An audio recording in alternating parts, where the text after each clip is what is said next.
think that more than anything else, the three C's, courage, having the courage to do the things that you may not always think that you're capable of doing, right? Right? And knowing the difference between I can't do this, but I can do this, right? C, being consistent with what it is that we are doing, right? And then three, being committed to the task at hand.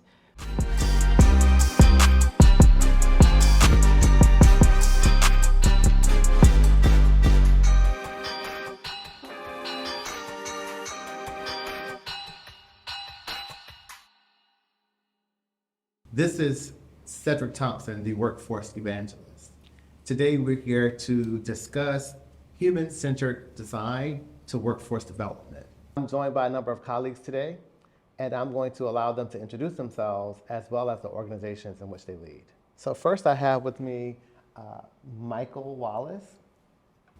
Hi, how are you? My name is Michael Wallace. I am the president of Mint Project, and we lead a ministry that serves homeless youth throughout the DC, Maryland area and beyond. Hi, my name is Shanette. I am the president of CDMA Business Model, where we are here to empower, enrich, engage, explore the learning process. Hello, my name is Natasha Paris St. Amand. I am the CEO and president of Freedom Reveal Image Consultants, and I'm excited to be here. And what we do is we support individuals on professional development as well as confidence and leadership. Hi, I'm Kel Mann, president of Soaring to Your Destiny, but also an affiliate with We Strategies working for workforce development. Well, I want to welcome each and every one of you today to the podcast Mission and Mandate. We certainly are about taking the voice of the community to the field, and I got a chance to know each and every one of you through the East of the River initiative here in the Washington, D.C. area. And so I wanted to come in and talk to you all about human-centered design because for the past 2+ years, we've been working with a community in the nation's capital that's across what we would call the Anacostia River. Yes. And so I just wanted to open it up, and I've heard what you do, but I want to know what kind of populations do you work with? So why don't we just kind of talk a little bit about that? So at Mint Project, we work with ages 18 to 24 who are either at risk or homeless in the areas of DC, Maryland, and Virginia. We chose this population because when we're thinking about human-centered design, we wanted to figure out what population would benefit the most, which ones would allow us to co-create something that also benefits them and benefits the surrounding resource that would serve them. That's awesome. You know, what I was thinking about when you said what they need the most, you know, CDMA Business Model supports the most marginalized individuals and population that's underserved as it pertains to those with special disabilities in most instances. So we focus on the aspects of branding and social emotional learning, which is why human-centered design is really interesting to us. What we're focused on our cycle of collaborations that empower, enrich, engage, explore the learning process. So it's interesting, like when we tap into those gifts, talents, and those that really need support. But this is authentic branding comes along and centers more comes in the workforce. Yeah. So I heard homeless youth. Yes. I heard marginalized youth. What about on this side of the table? I work particularly with those who are looking to get back into the workforce. So we're talking about the 18 to 24, but it can actually go beyond that. And my objective, I'm also a licensed clinician, mental health therapist, so I incorporate mental health into being able to not only support them and getting them ready for the workforce, but to also help them and ensure that they are mentally and emotionally stable. And so they also be able to empower themselves so they can go after their goals. In addition to that, I was a stylist for a very long time, and what I do is I actually support them on the way that they walk into the room and what they look like and how they feel. And so all of that, when you're talking about on the outside, but then on the inside, you really are connecting them to a place where they can feel a level of empowerment. Yes. That's good. Working with the disenfranchised, I also get the great opportunity to work with these great organizations that service those various communities through We Strategies. And through that human-centered design, it's been amazing to impact all of these various communities, whether they are homeless, struggling, reentry, various platforms that they face in their life. That human-centered design is something that, gives people hope of a second chance. So it's great to even work with all of these organizations as they impact the community. Yeah, yeah. No, thank you all for that. Because one of the things that I enjoy talking about nowadays is that there are various options available. Yes. And a lot of times we may work in a silo. And I heard, Natasha, I heard you say, in addition to this work, you're also a licensed clinician. That's correct. And so, what else can we do at this table, or what else do we believe is needed from the work that we do in working with the populations east of the river? Just wanted to share a statistic that, and this is going to throw race into this conversation, okay? Yes, yes. So, east of the river, who lives over there? People who are people of color. People of color. Yeah, absolutely. Nearly, the statistic from the DC Fiscal Policy Institute says that nearly 50%, 47% of black folks in DC live east of the river. Okay. So, not only that, but they also talk about poverty. Poverty abounds mostly in east of the river, which is like Ward 7 and Ward 8 in the city. And it accounts for like a third of the population. Poverty east of the river accounts for a third of the population in the city. That's a large percentage. Very large percentage. Are these the people you all work with? Absolutely. Absolutely. And it's not even about the people that you work with. These are people that are our people. We are these people. I'm from Southside Jamaica, Queens.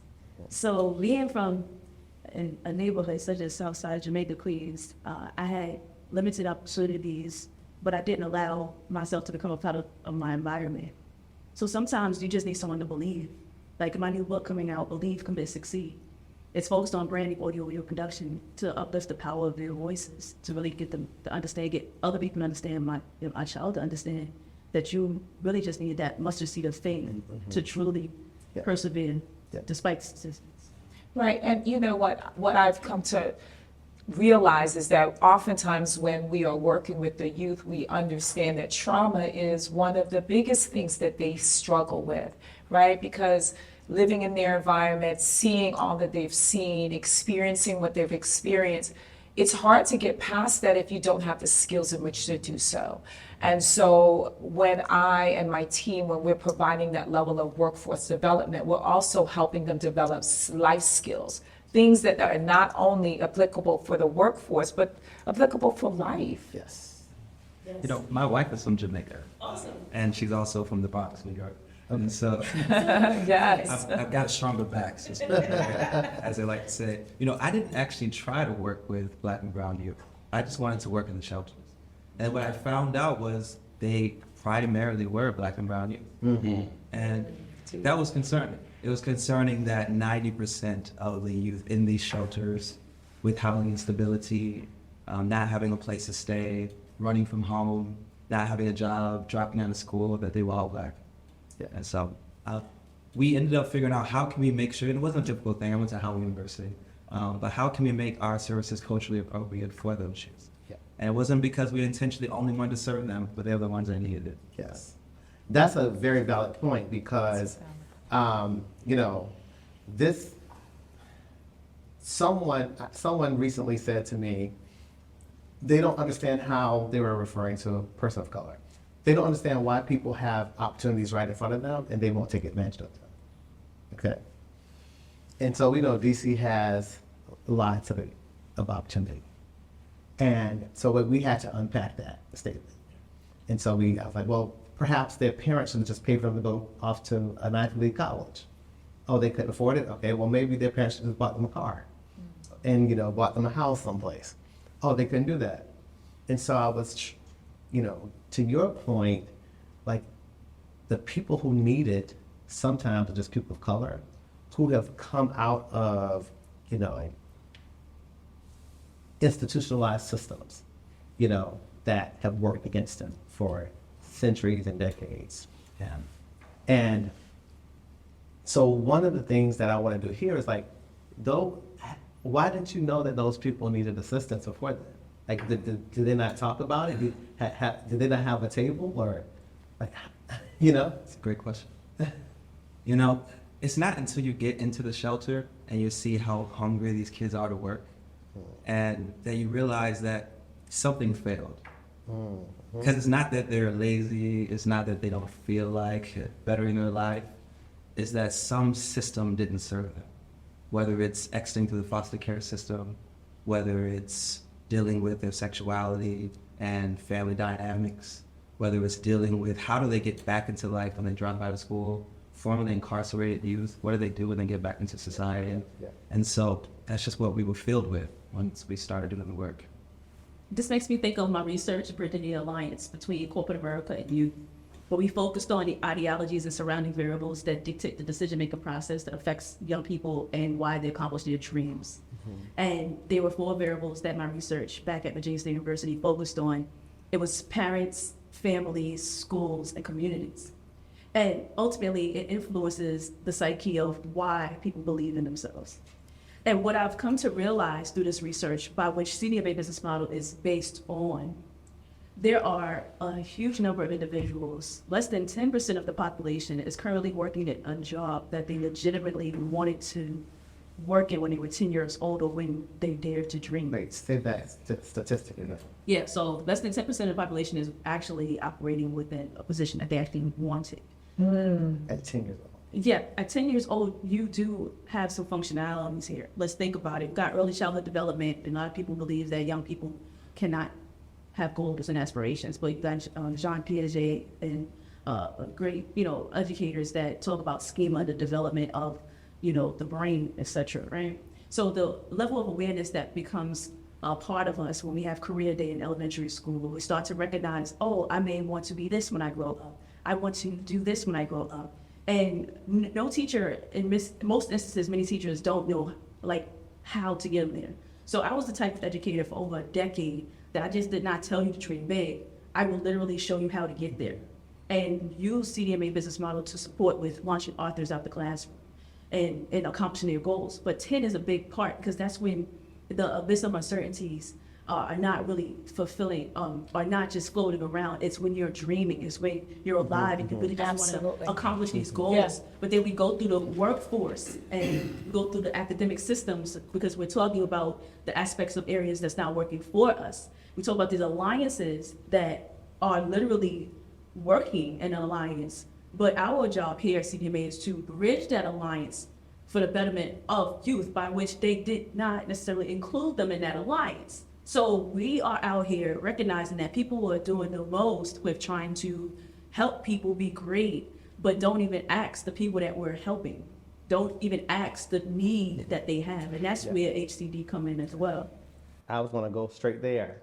Yes. Because when you start talking about it's nothing like how people know what's better for other people. Right. Okay, and even as a professional black man, I've had people of other races, white folks, tell me like they felt like they knew more about what was better for the black community than me. Although I was born and raised in one, went to a black church all my life, went to a historically black college, pledged to a historically black fraternity, okay, a part of the Divine Nine. So I'm gonna tell you, when it comes down to understanding how black folks move, think, and feel, I know it because I have, I was just fortunate enough to have an option, but I have cousins and siblings and all, family members who didn't have some of the same opportunities that I have. But they didn't have the sponsor, so to speak. So don't ever get that confused. But what I hear you saying is this alliance makes the person who needs help It's a part. Yes. It makes them a part of the alliance. Well, you're saying bridging it is bringing the person who needs help into the alliance. Absolutely, because right now it's exclusionary. Yes. These systems were already in place prior to their existence. All they can do is legitimately be introduced to the world and be influenced by their parents. And then, of course, Saturday cartoon commercials, which is the businesses. And then they go to school, and then now they're being influenced by the schools. And now, we have to now work.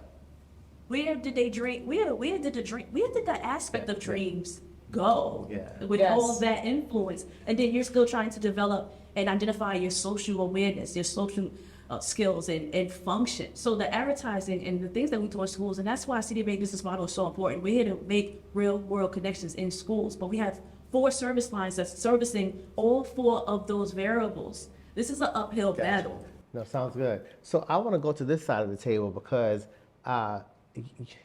it sounds like systems have been killing dreams. Amen. The people at this table, we're not about that at all. Not at all. So now you, for 2 years, you all have worked with different young people Yes. east of the river, living in despair, maybe have lost hope.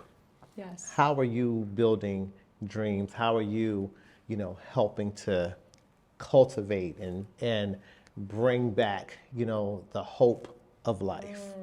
Such a powerful question.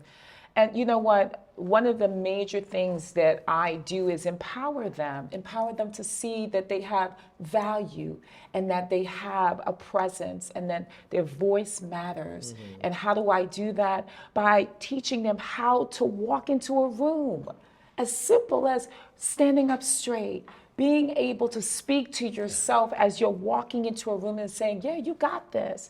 Yes, and you may not necessarily believe it at the moment that you're saying it, but there are things and skills that you would need to do to cultivate that. And that comes with, let's look at what your emotional intelligence looks like. And oftentimes they'll ask, what is that? What is emotional intelligence? I was just going to say, that I was just going to ask you, like, do they know? Do they know? What it's about? What you should look like walking into a room? Right. The demeanor, the emotion. I was just thinking that, and you said they don't know. They don't know. How could you know something if you've never been taught? Right? Because oftentimes when you have trauma on top of trauma on top of trauma, or you have your parents just working just to pay the bills, that's not the first thing that they're teaching you. Yeah. Right? And so when they are taught that and there's a level of connection that happens, it's like the light bulb goes on and they're like, I didn't know that. But then I connect it with, how are you living, or are you just existing? I often say to my students, I say, and I'm very, animated. I say, are you just a zombie? Are you just a zombie? Or are you just a bee in a beehive? And do you want to be the king or the queen bee? Yeah. Right? Do you want to be the leader? Do you want to have that level of confidence? So there are things that you have to do in order to make that happen. And Freedom Reveal Image Consultants, we are not just looking at just one dimensional. It's all multidimensional. Yes. I want to come to Kale on this one. Yes. Because this whole panel, we were all involved in a learning community together for at least 2 years. 2 years. Amazing. Yeah. Amazing. And thank you. In the past 9 or 10 months, we've been focused on human-centered design. Yes. And it really situates the person who needs assistance or help. It situates them at the center. It is designed to empower. Yes. Right? And Natasha, before we went into human-centered career coaching, we had used this tool called a job progression tool. Yes. Right? And you asked, do we use this tool to evaluate the job seeker, right? Yes. And the next slide in the presentation, it dealt with that question. And it was not a tool for us to use to evaluate the job seeker, but it was a tool, if I could take your word, to empower them to make decisions about their future and their career. Kale, you've been working with them all year as the facilitator of this community practice. What have you noticed about human-centered design? What have you heard? What have you seen? It's been amazing, as what you said, and you're thinking about it from a higher level as to what, We Strategies and even Workforce Evangelists is doing, is bringing everybody together, because we believe to whom much is given, much is required. And so when we focused on that human-centered design, it was such a robust approach, because you saw the different organizations who are all in workforce development, and we all feel like we do good work. We feel like we do good work. We do good work. But are we asking enough questions to the job seeker, right? I may feel that you are empowered, but do you feel, right, that you are empowered? And that's what human-centered design did. It moved from being an evaluation to being a conversation that leads to empowerment that the job seeker actually controls. We moved out of the way from being the decision maker, and then moved into a place of handing the power to them, allowing them to move from, we talked about moving from, judgment to curiosity. I often say that sometimes because of the communities that they grow up in, sometimes you can lose your curiosity because you get caught up in what you see, And so what it has been amazing to do, especially with the job progression tool, I think that opened up the eyes of a lot of the providers that they had assistance to almost, if I could say this for a better term, I know it's your organization. And I know you think you have the wisdom, but sometimes you need to get out of the way. Yes. And allow that job seeker Sure. to see it and make decisions, and also whatever their decision is, be open to lead and guide as opposed to placing them where they want to be. Yes. And so, it was extremely powerful to move from that, because nobody wants to feel like they're a test case, right? Absolutely. But I heard yesterday when we were in a meeting reflecting on human-centered design, I heard someone say what they learned the most was to listen, Yes. right? But systems, a lot of the systems aren't built No, they as a listening system. It's like No. my house burned down yesterday. You need an ID to come to this building. Okay. Right. Like, so it's like, and I'm not, throwing off on anything. I'm just giving an example. And sometimes if there was an opportunity to at least hear a person out, you could probably find the right solution. Even if it is to get an ID, it's maybe how do we help them get it? And so human-centered design, every organization that we worked with this year had human-centered approaches to the work they were doing. That's correct. And I felt like this was just an enhancement or delving deeper or being more intentional. Is that a good assessment? I would say so. That's a great assessment, especially because the first year being the pilot year, CDMA business model was already focused on HD and SEL. But the struggle was the system wasn't built for the extra listening and countless hours that we spent working with our young people. And we thoroughly enjoyed working with those individuals, but we were highly concerned about the overall construct and system that it was built in. And I'm saying that because my staff and I worked tirelessly to make sure that the young people we worked with that first year got everything they needed. But it was an uphill battle on an island. So when year 2 came and all we talked about was ACD, it really was a light bulb for us, because it's when passion connected with purpose for our staff at CDMA Business Model, because we was explaining solutions to a concern that no one asked for an answer to. Yeah. So I thank you for what you guys are doing. I thank you for being proactive to say, look, I'm also a workforce evangelist out here, making sure we connect with policyholders and individuals to recognize the importance of the data we've collected for the past 2 years. Yes. I thank you for that. And it's been such a blessing to be a part of this journey collectively. So It's not over. it's not over. No, it's not. One of the things that, to what you say, you talked about silos. I think one of the biggest hidden things for the organizations was that, every day you all are in your separate areas trying to do it yourself, Mint, CDMA, Business Model Freedom, you all are in your separate, and then the community of practice brought everybody together, say, hey, we're all workforce development, Yes. but we talking about doing a relay.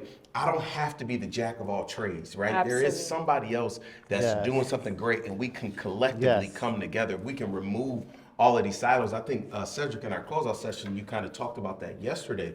Correct. Bringing that to mind, saying, let's do this together. Yeah. Let's not wait, and then you operating by yourself, and then the people who need it, you have a great idea in Mint, but because you feel like you're working by yourself, you say, I'm gonna stop. Because it's by Yes. myself. But what this did from a broader standpoint Yeah. was strengthen Mint by bringing you together with CDMA Business Model, right? And we all work together with Well, that. just to piggyback on that, it's that saying, and I just have to say it, it's that saying, if you go alone, you will get there faster, right? That Yes. goal. But if you go together collectively as a group, you can get there farther. Yes. That's right. And this Stay is longer. what, Yes. and this is what That's good. we are all Yeah. doing. And I just want to thank you both for making this a platform in which we can all come together. Because, like you said, it is a relay, right? Yes. Right? You pass the baton because I'm a little tired, right? But then also at the same time, right? We can be lifted Yeah, up, need to be lifted. right? And you can see, right? 2020 is hindsight, right? You know what they say about that, but you can see what I don't always see. Yes.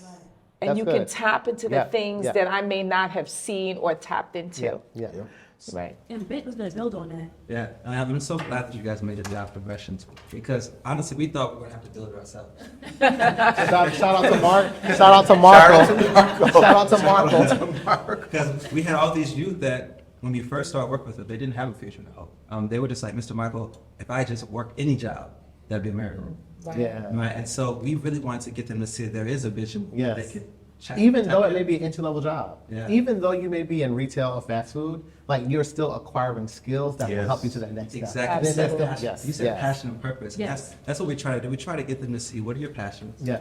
What are the skills that you feel like you have? Yeah. And what impact you want to make in the world? Yeah. If you can triangulate all those together, you never feel like you're working. Yeah. And we were able to get them to that level of at least seeing that God has properly given them a purpose in their heart. Yes. A skill that they have that's been seeded since birth. They have a purpose. That they haven't got They breathe opportunity it. to go there. Right. And so having that pipeline of opportunities that they can see, wow, this customer service skill can serve me in the long run. Absolutely. Impact was really important for them. Yes, and I want to, kind of bring this thing home a little bit. So human-centric design, we've always been doing it. We've been, more intentional about it this year. We've leveraged a number of tools to help us, do that more deeper. I want to talk about generational poverty, overcoming that, and I want to talk about increasing wealth among people of color. Yes. And so we know in DC, white people make 284 times more than black people. Okay, so that's if a black person makes $1,000 a year, then on average, a white person makes $284,000. Okay, so all right, so that's an inequity, right? Right. We also know that one way to build wealth is through home ownership. And in a place like DC, you buy a house this year for $400,000. 2 years from now, that house probably worth $550,000, $600,000, right? Depending on how much development is happening in your neighborhood, right? But we talked about most of the black people live what part of the city? East of the river. East of the river, southeast, Yes. right? So there's a statistic that came out in 2023. So in 2007, 92% of home purchases in communities east of the river went to black households, okay? Then we're gonna skip down, and this is Home Mortgage Data Disclosure Act data, okay? In 2021, 75% of home purchase mortgages in communities east of the river went to non-black buyers. Okay. Who's the reference source on that? This is the mortgage. It's the Home Mortgage Disclosure Act data. Okay, is that primarily because of the gentrification that's taking place in that area? Yeah, Okay. I would say so. Okay. Okay, so we have a problem ahead of us because people still live over there. There are a lot of dense communities over there. Do you believe our work is done? No. Not even close, not Okay, at all. Okay, so we agree on that. Yes. So then, do you think if we could continue some human-centered work, it would be helpful? And if so, like, what might be something we could do in the next 12 to 18 months to like intensify that impact? Give them the why. I mean, give them the how. Give it to them. What are we restricting how we do things to become successful? We overcome by the power of our testimony. Yes. And there are so many people that overcame obstacles from the inner city, and they're not sharing their testimonies. But most of all, we have these systems and alliances that's working against our future generation. That's a concern. Everyone should be in an outrage that the workforce potentially is not going to have what they need, because by the time they come to us, which are the workforce developers, right? The schools had them for more than 12 years. And sometimes they're leaving college still not able to step up and showcase their talent and take advantage of the opportunities that we're giving, because now we have to go back to school on providing instruction on the best way to be confident, to brand yourself, because that's what we're talking about. Branding is not about showboating and promoting. It's about saying, I'm willing to stamp what I do with a level of excellence. As said by Dr. Levin Chuck Wilson on the CT Experience podcast that I host. But the why he is important is because he's also the AFT Director for Health and Wellness. And the great thing about that is that organization serves all educators and teachers. So educators need to empower themselves in these classrooms. Educators need to stop allowing administrators to dictate who they were meant to be inside. Look, I've been in education for over 12 years, but let me tell you, as a workforce developer for 25 and now not being in a classroom setting, I implore you, especially the CTE career and technical educators, to stop acting as if that they lack the talents and gifts they need to really transform and transcend the learning process in their classrooms. Being afraid about when your next check is coming is not a great reason But to that's dictate. a real reason. It's a real reason, but it's not a great reason, because it's something to be said about not knowing what's on the other side of an opportunity that you never allowed yourself to partake in. You will be your own worst enemy at the end of the day, because there will come an end for all of us. But you know what? To your point, we can't change what has already occurred, right? Right. But we can't change, and this is what I often say to, because I also have a podcast, and my empowerment strategist, my label title is the empowerment strategist, empowering individuals to see that they have a great power that lives within them, right? The Bible does talk about that. It says, greater is he that is in me than he that is in the world. Amen. Okay, right? And so. All right, evangelist. Right. But you know what? Using the power of what we have within us, right? We cannot change. And this is what causes frustration. This is what causes being angry. I say to people all the time, you cannot change what has taken place, but you do have the power to change your now. Yes. You do have the power. And when you said, what can we do in the next 12 to 18 months to change the trajectory of where they are going, is to educate, is to provide information. When you're providing information, right, you can really change the livelihood of these individuals in addition to their generations that are coming behind them, right? So all of what we're doing right now is making a difference. And I think that more than anything else, the 3 C's, courage, having the courage to do the things that you may not always think that you're capable of doing, right? And knowing the difference between, I can't do this, but I can do this, right? C, being consistent with what it is that we are doing, right? And then 3, being committed to the task at hand. Right? And knowing that we have something in store.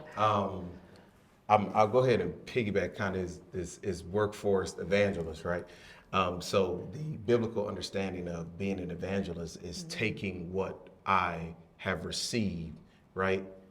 Spreading it, teaching those, teaching them in the way, and empower them to go out and increase it. I think one of the things that you talked about, what we can do, we have to ensure that we are broadening our reach. It can't stop with me. And so how do I ensure that? Yes. When we closed out the session this year on the other day in our last session, the last thing we did was we challenged the providers to become an ambassador. Right? So now I know you received it, right? But now how can I now give it to somebody else and cultivate them into making sure not only they receive it, but they got to give it out, right? It's got to be a two-hand approach. that's What can good. we do over the next couple of days? I got to make sure everybody I train at the tail end of it, you have a responsibility to Yes. give this to somebody else. Yes. It can't stop there. You guys have made a little acronym here. I'm thinking in my head. I hear you need a team. I Okay. hear testimony. Testimony. I hear educate. Yeah. I hear empower. And Yeah. I hear multiply. Well, that's it. Yes, yes, I love that acronym. That's good. Tell me again. You got We to got testimony. testimony, We got educate. educate, we got empower, empower. And then we have multiply. multiply. Multiply. That's That's Y'all good. did good. Yeah, and I want to, I want us to go here. I want us to go here. Let's go to, Since let's we're go to out the- here already, right? Yeah, we got to educate, we got to empower, we have to testify, and we also have to multiply. Now, here's the thing, we got to have resources to multiply. Yeah. Yes. Okay, and I'm gonna tell you, like, Wealth building. Yes. and again, I have done a number of research reports around different things, digital equity in the city, where skilled workers are. And one thing I can know, when you put that map up, once that little river is drawn through, it changes drastically on that entire side. And so here we have been for 2 years focusing on the needs of residents east of the river. We know there's low home ownership over there. We even know that, according to this statistic, apparently folks are also relocating. Yes. Okay. And if they were relocating into other parts of the city, then the statistic would say now west of the river has more black people than east of the river, right? So I would assume that either they are now unaccounted for and homeless, or they've relocated to another jurisdiction, right? And people say with pride, I'm a native Washingtonian. And okay, me too, I moved here, but we are doing this work in DC. We need resources to multiply, right? And then testimony, I want to use that, if I can go to that. Yes. Because we do have an active city council, they have hearings, we can go out there and testify. Like, what would you say? What would you say to a council member so that we can multiply this impact? What would you say? That's a good question. So I worked with 75 youth this year that experienced homeless. Statistics show that there are over 1,400 in the city. And we've only seen about 100 of them. So just 10% of them we've been able to touch. But I just only imagine where the other 90% is. And what I've seen youth go from formerly incarcerated, wearing an ankle bracelet, ankle monitor, and having very little hope and thinking that they might have to go back into the streets, to now they are working, they got a culinary license, they have a job, they have their own place. They come to me with pride and say, Mr. Michael, I have my own apartment. Yes. All right. Now that's not the home ownership, but that's the Right. beginning of the process. That's the right? That's good.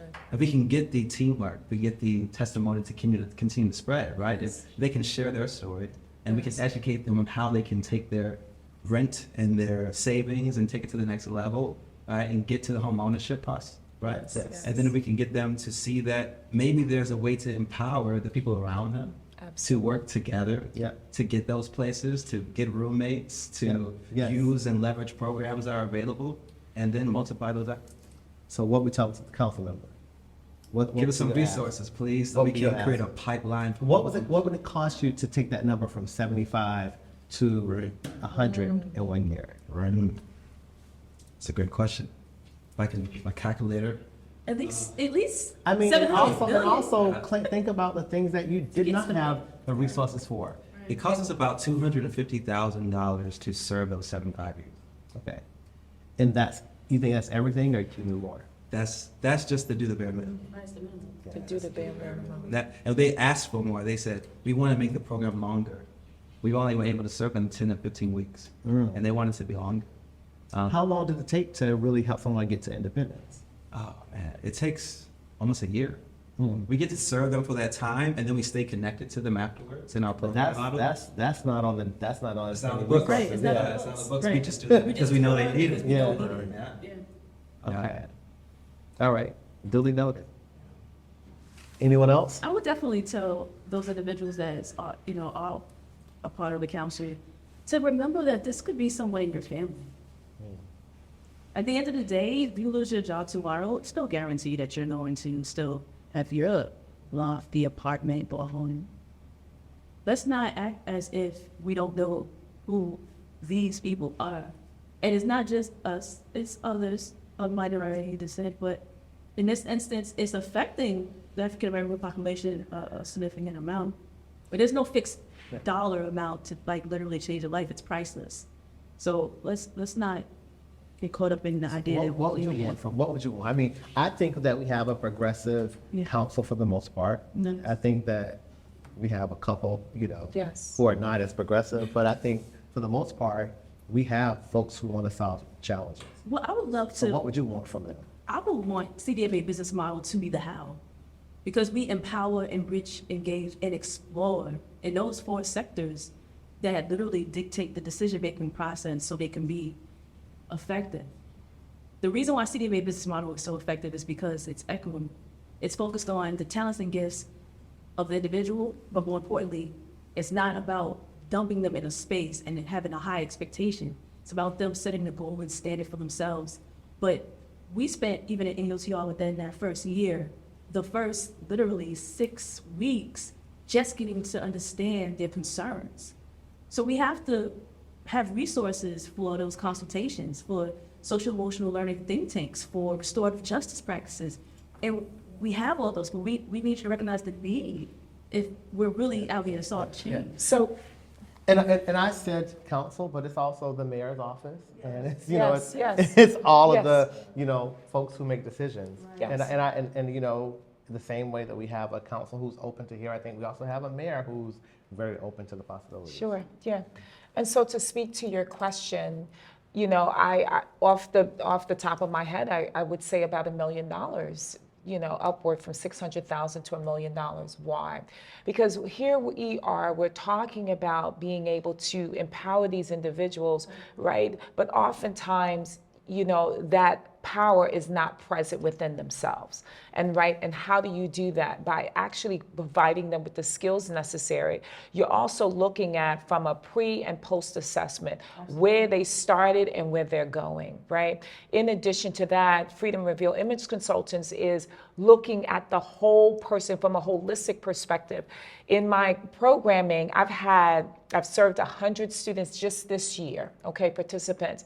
Out of 100, I had 10 individuals confess, saying that they attempted suicide.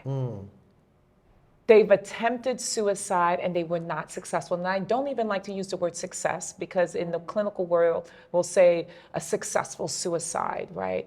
But the attempt was made, and the fact that they were able to verbalize that in an open forum spoke volumes, because they said, I felt comfortable here. I felt, even though it was a virtual learning platform, I felt comfortable enough to share. And why did you share? Because I want someone else to know that there is a possibility that you can make it. Yeah. And so when we're looking at supporting them, we're looking at also saving their lives, and we're also looking at decreasing the crime rate as well. Absolutely. Right? So money that is spent elsewhere can be spent in an arena that can support them. Taking care of those surrounding variables. Yeah. Absolutely. Well, That's why it's the team. yes. Yeah, It it's has to gonna be a the team. I was going to say that. Yeah. And certainly, I hope that we will all go down and talk about our work at the City Council. I think that there's been a lot of impact here. As a resident of the city, I appreciate the work that you all are doing. We appreciate you for bringing us together in this platform. we have to stick together in Yes. this, But excited that we were able to Yes. go deep into like a human-centered approach, as I shared earlier. I think it's necessary as we, go in to do what we have to do on Yes. behalf of young people, old people, returning folks. Citizens. Yeah, There is no shortage of challenges, Yeah. that's correct. but I believe that there are also no shortage of solutions. And that That's if we work good. together, That's good. we can do it. Right, so, Let's bridge the alliance between corporate America and you. all right. This is Cedric Thompson, the workforce evangelist, coming to you with the mandate. We heard today about human-centered design in the workforce. We talked with individuals who lead organizations who support residents of the District of Columbia in communities that are east of the river. And so we've heard a few things that would make up the mandate. One is that we must work together. So like we must work as a team. We must be able to tell about the wonderful things that are happening. We must be able to find the success stories and share those. And then as an ambassador for human-centered design, we must also multiply impact. And so sometimes it's multiplying impact with colleagues that we work with each day and sharing the importance and the power and the impact behind keeping the job seeker at the center of all decisions that have to be made, allowing them to make those decisions and empowering them to make those decisions. And then the other way that we multiply is that as job seekers begin to experience success, we have to help them to understand that you can reach back and bring the next person along and share your testimony. So we hope that to the workforce development space, to legislators, to funders and philanthropy, we hope that you will take toward human-centered designs in workforce development and get behind it and support it and make space for additional dialogue and conversation. This is another episode of The Mission and Mandate hosted by the workforce evangelist, Cedric Thompson. Please subscribe, like, and share with others you believe will benefit from this. Let the people know how to get in contact with you. Well, thank you again, Cedric, for having me on. It's been a pleasure. If you want to learn more about the Mint Project, you can go to mintproject.org, mint like the leaf. We try to keep volunteering refreshing. If you're interested in doing the work of Christ and serving in shelters in need, please join us. You can also find us on Instagram at Mint to Serve. We believe we are all meant to serve. So thank you for coming onto the Mission and Mandate today. Why don't you tell my followers where they can find you? Of course, thank you so much for having me. Let's make real world connections at cdmabusinessmodel.com, and you can visit CDMA Business Model on YouTube at CDMA Business Model, as well as Instagram and X, which is CDMA Business Model. Natasha, Hello. I'm glad you got a chance to come on today. I am so grateful and thank you so much for allowing me to be here. Tell us how we can find you. Well, you can find me at freedomrevealed.com. That's FREEDOM revealed.com. And you can also find me, my personal site on Instagram is Natasha Paris for the letter U. And also you can find that on Facebook as well as TikTok, right? TikTok as well as YouTube as well as the Empowerment Strategist, empowering individuals to become the best version of themselves. Yes. All right. Kale? You good? Yeah. Okay.